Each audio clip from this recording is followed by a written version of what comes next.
one of the biggest storylines entering this year is Victor Wembanyama and what this is going to look like in year one. We've all seen the video clips. It looks completely ridiculous in a good way. Like, looks like he could just kind of shatter expectations, do things we haven't seen on a basketball court. He is an overwhelming favorite to win Rookie of the Year, like a minus price, which you don't always see early in the season. And their win total is about 28.5, 29.5. So do you think the Spurs will win 30 or more games? And do you think Wembanyama is sort of a certainty to win Rookie of the Year?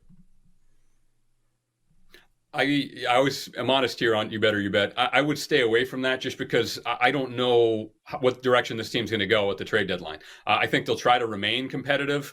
I think they'll be right in that range. To be honest with you, Ken, in the upper 20s. But that aside, I would bet Wembanyama to win Rookie of the Year despite overwhelming odds if you want to bet it, or just stay away from it if you don't think there's enough money to be made there. I know a lot of your listeners and viewers are diehards who watch basketball year-round. For those who have not seen this kid, there have only been two prospects in my affiliation with the NBA that I sat up on my seat and said, holy cow, I've never seen anybody do that before.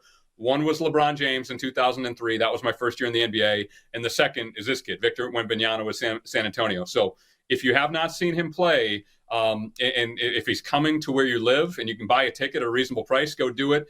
This kid is worth the price of admission. I think he's going to be the Rookie of the Year. He is too good and too talented on both ends, not to, I think, win the award. I don't know how he doesn't if he's healthy. So I think he's going to win it. But again, as far as the win total, personally, I think they have a chance to go over, but I would stay away from it just because with a rookie, with a young team, they're not playing for this year. They're trying to build this thing over the next 2 or 3 years to be a championship contender as Victor approaches his mid-20s. Yeah, zero interest in betting this market the entire season unless he gets hurt. Wembanyama, we can spend time elsewhere. Okay, but like just for 15 seconds here for people that are like, who does Ken like if not Wembanyama? Do you have anyone else like a second choice? I think I'd rather bet Brandon Miller or Amin Thompson before I bet Scoot and Chet, just because of the price.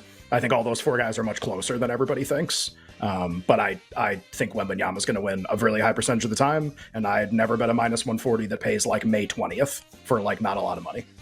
I don't even want to give a prediction here, because I know, Ken, I think you've said this is like your favorite market, or your favorite bet at least, in the NBA futures market, right? I'll give you the floor here. Tell us who you like in this market and why. No, I'm going to write something down. Give me a name. Give me a guy that you like. I like the guy that you like, because you like him so much. Cool. Okay. And that's my the reason. pick for... Sure. I don't think my guy has to win. I don't think this is like a certainty. But here's what you're looking for. This is like, I love this award. It's just so interesting. Not even this year, just like in general.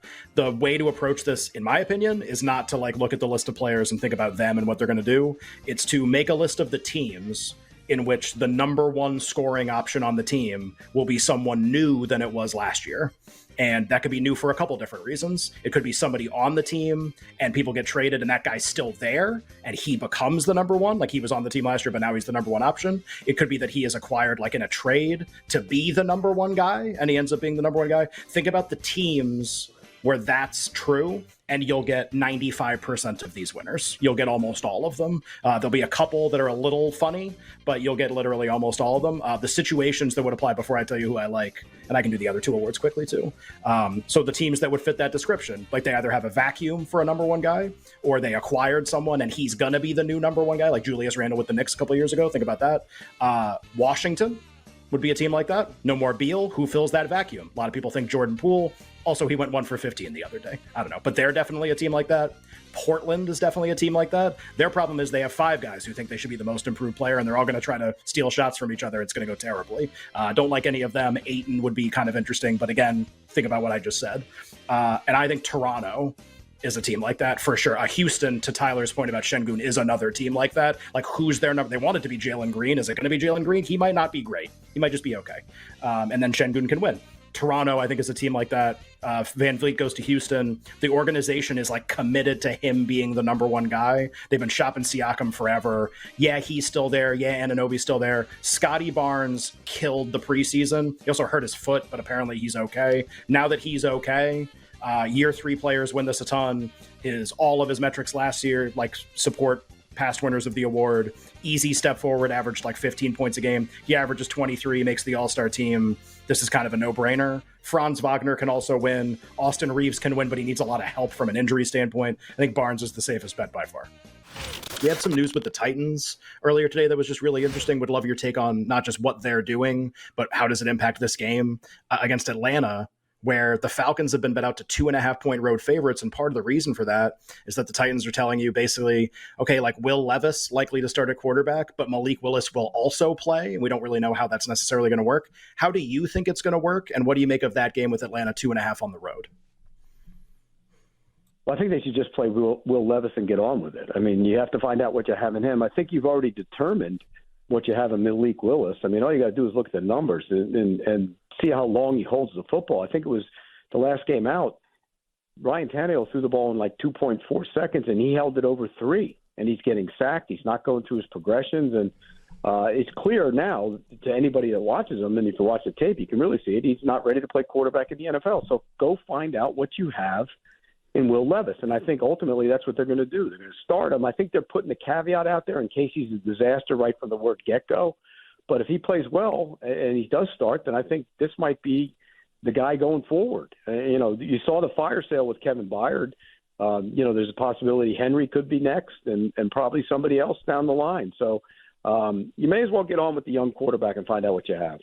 Yeah, and we said this on the show yesterday. If the Titans told everyone how they felt about Malik Willis when they spent a second-round pick drafting Will Levis this past year, I don't think they think Malik Willis is the future. So maybe it will be Will Levis starting the game and playing Pete the entire game. So I will create a scenario that I think we are likely to see in the betting market, and we will have a decision as bettors to make when that decision is placed before us. If and when the Titans announce, and it could be like Levis will be the question here for now, but it could be anyone not named Ryan Tannehill, right? So Will Levis is starting for the Titans. The Atlanta Falcons go out and become a 3-point road favorite on the road at the Titans with Mike Vrabel and Will Levis. What would you like in that game? Like if you had to bet that game, Atlanta -3 on the road and Will Levis in his first start, what would you do and why?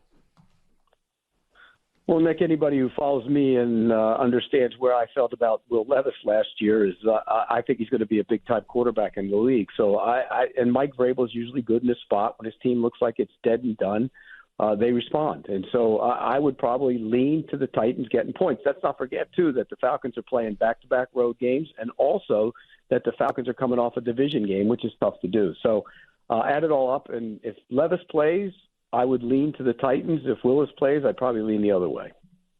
Let's play blank or Cowboys. So this team or the Cowboys to win the Super Bowl. To win the Super Bowl. To win the Super Bowl. Okay. Jets or Cowboys. Jets, definitely. That's why I led with it. That's why I led with the Jets. Okay, Browns or Cowboys. Browns, their defense is better than everything the Cowboys have. Steelers or Cowboys. Probably Dallas at that point. Jaguars or Cowboys. I'll take Dallas over them too. Seahawks or Cowboys. That one's really interesting. I think it's Dallas. That's really close.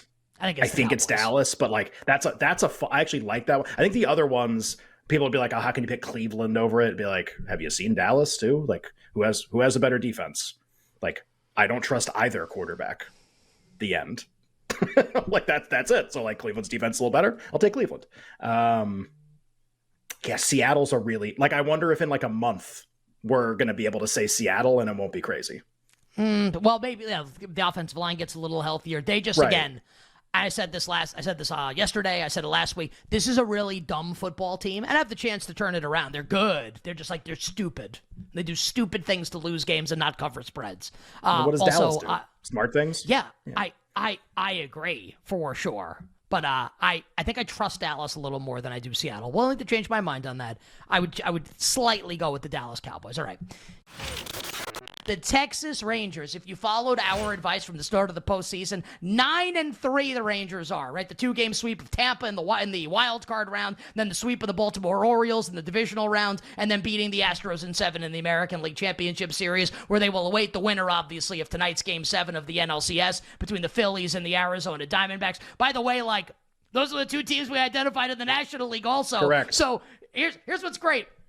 There are lots of shows out there that spend lots of time during the summer talking baseball. We're talking baseball on a random Tuesday in July. Good for you. I was on the beach on my honeymoon while everyone was doing that. And guess what I did? I showed up, watched no baseball this regular season, and told you who was going to play in the World Series. Yeehaw! The Texas Rangers, baby. Hell yeah.